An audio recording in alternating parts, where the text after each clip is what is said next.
warahmatullahi wabarakatuh. Perkenalkan, nama saya Lia Puspitasari dari Prodi Akuntansi B dengan NIM channel 1838.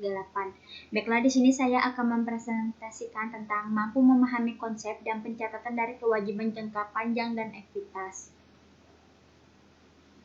Liabilitas adalah jumlah terutang oleh bisnis pada periode tertentu. Liabilitas atau biasa disebut sebagai kewajiban juga sering dinyatakan sebagai utang dalam pencatatan akuntansi. Kewajiban jangka panjang berada di urutan pertama. Liabilitas jangka panjang adalah kewajiban bisnis perkiraan akan terus berlanjut selama lebih dari 1 tahun, termasuk utang pinjaman atau utang hipotek.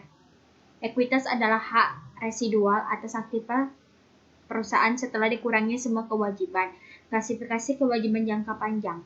Kewajiban jangka panjang merupakan kewajiban jatuh tempo lebih dari 12 bulan. Jika pada akhir periode akuntansi pemerintah mempunyai utang jangka panjang, maka pemerintah harus melakukan relaksifikasi kewajiban tersebut, kewajiban jangka pendek dan kewajiban jangka panjang.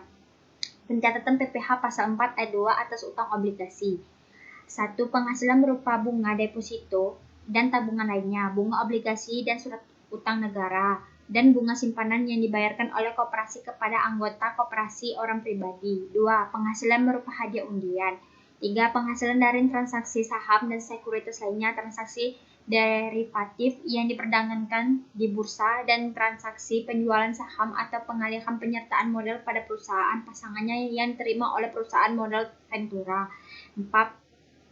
Penghasilan dari transaksi pengalihan harta berupa tanah dan atau bangunan, usaha konstruksi, usaha real estate, dan persewaan tanah dan atau bangunan, dan penghasilan tertentu lainnya yang diatur dengan atau berdasarkan peraturan pemerintah. Pencatatan PPh pasal 4 ayat 2 atas penjualan saham. PPh pasal 4 ayat 2 kita kenal sebagai PPh yang bersifat final, artinya PPh yang telah dipotong tidak dapat dikreditkan sebagai pengurang PPh pasal 29 di akhir tahun. Oleh karena itu, penghasilan yang sudah dikenai PPh pasal 4 ayat 2 pun dilaporkan dalam lampiran tersendiri dan dikoreksi dari pelaporan penghasilan neto fiskal dan SPT tahunan PPh.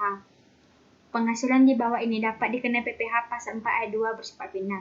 1. Penghasilan berupa bunga deposito dan tabungan lainnya, bunga obligasi dan surat utang negara, dan bunga simpanan yang dibayarkan oleh koperasi kepada anggota koperasi orang pribadi. 2. Penghasilan berupa hadiah undian. 3. Penghasilan dari transaksi saham dan sekuritas lainnya, transaksi derivatif yang diperdagangkan di bursa, dan transaksi penjualan saham atau pengalihan pernyataan modal pada perusahaan pasangan yang diterima oleh perusahaan modal Ventura.